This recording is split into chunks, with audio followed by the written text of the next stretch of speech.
Tokoh politik Zainal Arifin yang digadang-gadang bakal maju sebagai calon Bupati Probolinggo menggelar pertemuan dengan pengurus Gereja Santo Paulus, Kelurahan Sidomukti, Kecamatan Keraksaan, Kabupaten Probolinggo.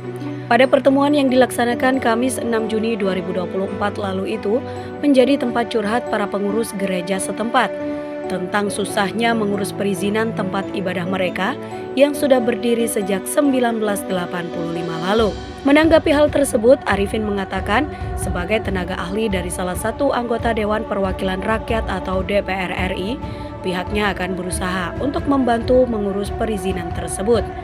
Pihaknya akan segera bertemu dengan pihak terkait untuk membahas hal tersebut. Saat ditanya jika nanti ditakdir menjadi Bupati Probolinggo, apakah juga akan mengurus tempat ibadah lain yang masih belum berizin, Arifin menjawab, sebagai seorang pemimpin harus memberikan yang terbaik buat rakyatnya, memberikan rasa aman, nyaman, dan damai, serta mampu menciptakan kerukunan antar agama, kelompok ataupun golongan yang ada di Kabupaten Probolinggo. Malam ini saya mendatangi gereja yang terletak di Kelurahan Sidomukti, Kecamatan Keraksaan. Nah, jadi kedatangan saya ini menerima apa yang menjadi keluhan-keluhan dari teman-teman Kristen Katolik. Nah, jadi saya tadi sudah berkomunikasi, berdiskusi apa yang menjadi keluhan-keluhan dari mereka, dan insya Allah saya akan membantu, mengawal, bahkan memfasilitasi apa yang menjadi harapan-harapan dari teman-teman Kristen ini. Salah satunya itu terkait dengan perizinan tempat ibadah. Nah, itu yang paling penting. Yang kedua terkait dengan bagaimana menjadi kerukunan, keharmonisan antar agama. Kami akan koordinasi dengan teman-teman dinas terkait untuk bagaimana supaya keluhan-keluhan ini bisa diselesaikan. Saya mewakili TA ya, karena ini merupakan kewajiban kita. Selama itu menjadi keluhan-keluhan mereka, saya siap untuk melayani semuanya. Sementara itu, Romo Gereja Santo Paulus Keraksaan Agustinus David Setiawan menjelaskan, jika sejak berdiri sekitar 1985, izin mendirikan bangunan atau IMB yang dimiliki pihak gereja masih tetap sebagai gedung serbaguna. Padahal sejak saat itu, gereja tersebut sudah aktif sebagai tempat ibadah.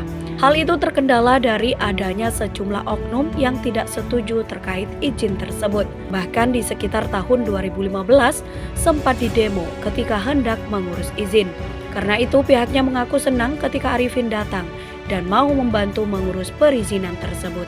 Perjumpaan hari ini bagi saya sebagai romo atau pastor di Gereja Katolik Santo Paulus Keraksaan ini, bagi saya menjadi angin segar, sesuatu yang baik dengan kedatangan Bapak Arif dari anggota DPR RI dan juga Pak Muklis tentang perizinan untuk rumah ibadah ini dari IMB yang selama ini gereja ini sudah berdiri sejak tahun 85, yang masih IMB-nya masih gedung serbaguna, dan ini sudah digunakan ibadah sejak lama sampai tahun ini, tapi perizinannya masih gedung serbaguna. Ini kedatangan Pak Arif dan Pak Muklis di tempat ini memberi angin segar untuk membantu kami di Gereja Katolik untuk mengurus perizinan ini dari gedung serbaguna menjadi rumah ibadah.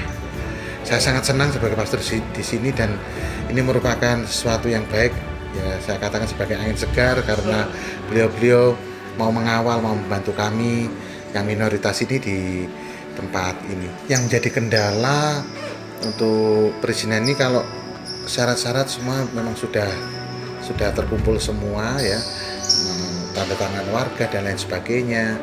Sudah hanya ada beberapa oknum yang mungkin tidak setuju sehingga membuat mendemo waktu itu sekitar tahun 2015. Jadi ada romo di sini dan juga pengurus yang mengurus itu sempat didemo dan sempat dibawa ke kantor desa untuk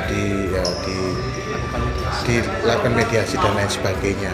Nah, sejak saat itu akhirnya kami mengalami traumatik dan tidak berani mengurus kembali karena itu tadi ada kalimat nggak usah diurus nanti seperti membangunkan macan tidur katanya. Jadi hingga saat ini yang kami tenang-tenang saja karena ya trauma takut didemo kembali. Harapannya ke depan dengan adanya perjumpaan hari ini, ya harapan saya semoga Pak Muklis dan Pak Arif bisa membantu kami dan nantinya IMB gereja ini benar-benar bukan lagi gedung serbaguna tapi sampai goal menjadi rumah ibadah gitu.